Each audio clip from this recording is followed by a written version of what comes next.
Hey, you guys, welcome to Moms in Real Estate. I'm Kristen Cantrell.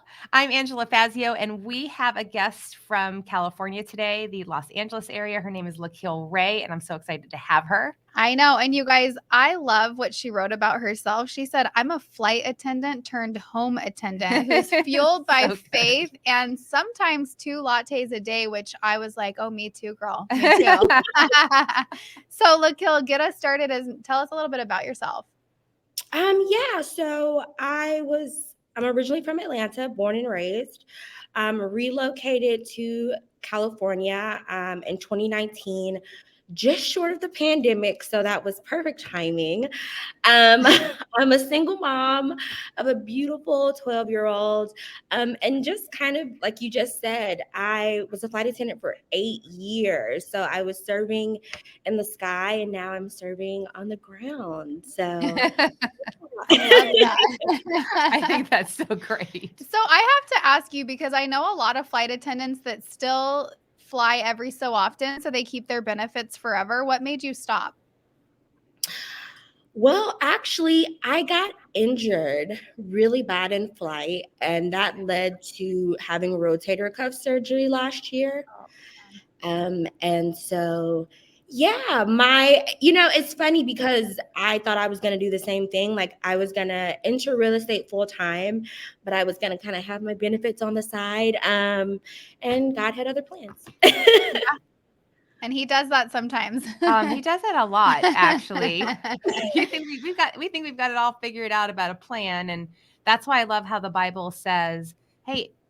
I'm paraphrasing. Basically, it's okay to plan, but make sure you leave room for God to do what He plans, because your plans and His plans don't always line up, and that's hard, but it's good. Always ends up good. And I love that you said that you went from serving in the sky to serving on the ground, because real estate is such a service-oriented business. And so when you can go in and just serve people, you can build this awesome real estate business. And I know you're brand new at it. So tell everybody a little bit about what's it like being a new agent in today's world. Whew. That sums it up. There you go. Case closed. It's so many things. It's exciting because you're passionate about serving your clients in a community. It's a little bit, for me, I think, scary and nerve-wracking because, again, when it comes to my faith, I believe that we're put in these places to serve these people, and that's not an easy feat. It's not something to take lightly. There's a lot of trial and error and stumbling and kind of picking yourself back up again. And I think it's learning to really align yourself with the right people, the right mentors, the right friends, learning what to consume and how to keep going when it doesn't really look like you thought. You look at something like Selling Sunset and you're like, that's going to be me. And then you get into it and you're like, oh, I have to do everything from scratch and like build this business and build a name for myself. Yeah, and not all the homes are as pretty as Selling Sunset. That's for sure. And the other thing that's so crazy about real estate, we talk about it, but we don't always land on it for a minute. And when you're just starting, you can be doing all the right things over and over and over again. And you're kind of looking around going, I know I'm doing the right things. People are telling me I'm doing the right things. When does this start to take effect or take hold? And those 3 to 6 months or whatever it takes feels like a complete eternity. And the crazy thing is you can be doing all the right things, and then you're like, I don't know if this is going to work for me. And we say, keep going. And then the next day you're like, wait a minute, am I doing business right now? Yeah. I love that moment when it pops for somebody. It's the best thing ever. Yes. Yeah. And that's coming for you, Lakeil. So tell us about, like, in the amount of time that you've been doing this, you said that it's important who you surround yourself with. Who are some of your favorite mentors that you've surrounded yourself with? Besides Angela. That was nice. Yeah. Yes. I mean, obviously, like, if you want to share anything about having Angela mentor you, or I know you do have other people that pour into you every week. So tell us about that. I do.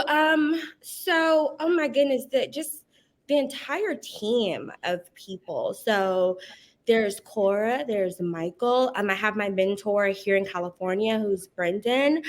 I think all of you collectively are successful, yet you're so humble. I think so often in business, people get so successful and they kind of keep it to themselves and they don't want to necessarily give away their secrets or pour into the people that are coming up. And a lot of people don't believe that there's really room for everyone. And I think you guys have kind of broken that mold and that belief because you're taking the time to pour into us in a way, if I'm being honest, that keeps us going. Because for me, sometimes it's hard, especially as a perfectionist, when it doesn't look like the work that you feel like you're putting into. I think, like you guys said, and then every day I have to wake up and be accountable. And every day I have people telling me I was there before. You'll get to where I am. What more could I ask for? No, I think that's great. I actually like one of the things I always coach people when they're starting out on something is like everything big starts small. And it was actually kind of funny. Me and one of my friends were talking about this yesterday. We do content shoots locally in Arizona. And when we first started them, we pulled out our camera phones and we would take pictures of each other. And me and Jesse, who were talking, were like, remember when it was just me and you when we first started? I was like, yeah. And, yesterday, a year and a half after doing it every single month, there was, 50 people there and they were all doing exactly what I wanted. They were all building relationships with one another. But that took it sucking in the beginning, but me saying, I'm going to keep doing this. And a year and a half later, it being what I wanted it to be. So you always have to keep that in mind. Everything big starts small and it's going to suck at first, but just stick to it. Oh my gosh, I could not agree more. Everything that I can think of that's worthwhile in my life started small and took a long time to build. We're here to encourage everyone listening. you need to like write that on your mirror as a new agent, like, because it's so hard when you're working every day and you're not getting paid for it. It sucks. Any business owner. Yeah, absolutely. And you know what we love about the show, and Lakeil, I can't wait for you to share this part of your life. You're not just out there trying to build a real estate career. We have a couple other things going on in our life. You know what I mean? And Lakeil, one of the things that absolutely endears you to me is the way that you talk about your daughter and the way you talk about your faith in Jesus. So tell us just a little bit about that relationship and what you've committed to her. Oh, where are the issues? My goodness.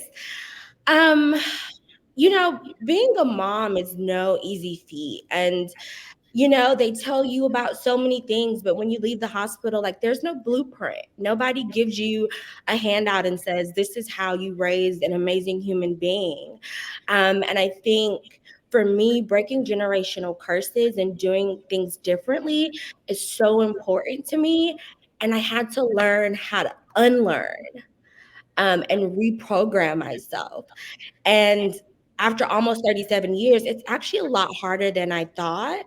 And so I had to have God at the center of those things. Like, I just can't do it by myself. And I truly believe that where we end, He begins.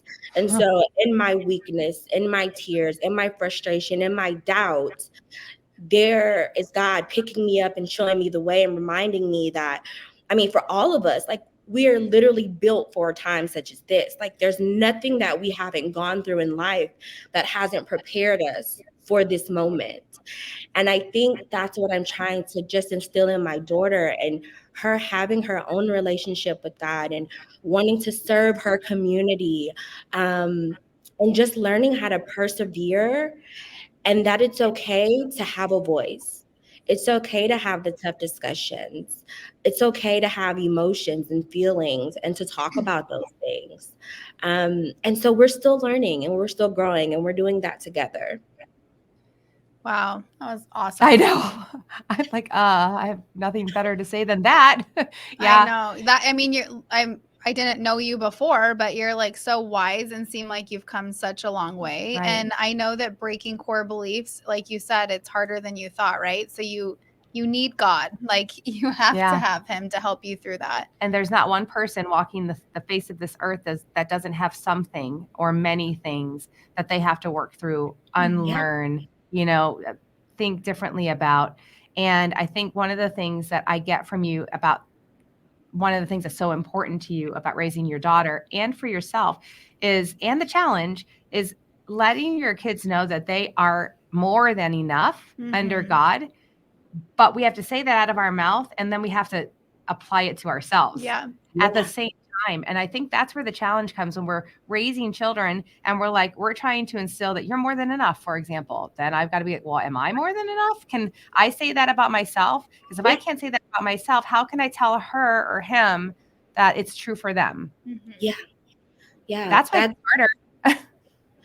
It's, oh my goodness. I just love that you said that, because I was literally having a conversation with her, and we're just very honest. And I was saying, like, it's a struggle as a parent, as a mom, like you said, how do I instill in you the things that I'm still struggling to believe? And I started putting sticky notes of like Bible verses and who God, sees her as. And in me knowing that I'm working through my own insecurities, my own downfalls, I'm trying to build Godfidence. I tell her all the time, regardless of what I say or anyone else says, you stay focused on what God says, because I'm going to mess up as a parent too. And in those moments, I don't need you to carry the weight of my mistakes. I need you to stay focused on what's already been instilled in you and what you already know. Wow, what great parenting advice. Absolutely. It's actually just life advice. It is. And if we get good at applying the things that we're trying to instill in ourselves and into our children, into our business and the people we serve, I mean, that's what God created community for, is that if we could all do that perfect, that'd be awesome, but we can't. So it's a constant struggle to apply those things across everything that we do in our life. Yeah, I love that. And even if, I'm just thinking to anytime you teach anything to anyone, you become better at that skill. Yeah. So like, even if you're amazing at social media and you start teaching people who aren't amazing at social media and you're telling them what to do, it makes you kind of accountable to what you're teaching to get back into it. Like, I don't know. I just think that's absolutely true. Yeah. Yeah. Every time I try to pick something apart in order to explain it to somebody else, I don't care if it's a concept in business or personal or anything, when you have to put it into its parts and communicate that to another person, it forces you to fill the gaps, right? So if you're trying to tell your daughter you're more than enough, or, this, you have to believe what God says about you. And so you start to unpack that and you go, wait a minute, what does God say about you? So you start to unpack that and you're like, wow, I need to say that to myself. Right. And so I don't know, you're absolutely right. That's so good. Intentional parenting. I wish I was better at it. Or how many times I know I can like raise my hand 75 times, but where you feel like a complete hypocrite when you're teaching your kids something because you're not doing what you're teaching. And I just had that happen recently, and it had to do with cussing. And I was like, oh my gosh, I suck. Oh, I hate you're feeling like why the F are you saying that? Do as I say, not as I do. You guys seriously need to hear that story. It was where I got completely checked. It was bad. We'll do it off air. Oh, me too. Siri was listening. I don't know. So, Lakeil, if you're, we have new agents listening. We have struggling moms listening. We have really successful people who are struggling but don't want to say they are struggling. So what kind of advice? I mean, you've obviously given so many things such deep thought. What kind of advice would you give, first of all, to a new agent, being one yourself and not yet arriving? Like, what advice would you first give to them? And then to any mothers like, oh my gosh, listen to the way that you're raising your child. How does somebody come to be so intentional? So those two questions I think are important. Yeah. I think for the new agents, there's so many things. I think one of them is be prepared to pivot. Don't be married to the idea that there's only one way to do business, that success only looks like, one thing, that the spirit of comparison is literally like the downfall of all things. I think it's very easy to get wrapped up in what everyone else shows or what it looks like. And I think it's really embracing the process and the journey, because sometimes we forget to be present, and there are so many gems in the struggle. Like sometimes when you're in those hard places, those are where we develop. Like that's where we become who we're meant to be. And I think also, like, regardless of what field you're coming from, life is a sales transaction. And I just learned that myself. Like negotiating with my daughter about bedtime is a transaction. And Yeah. I think learning that you have all that you need. So everything that you've learned up to this point is enough to serve the people that you're meant to serve.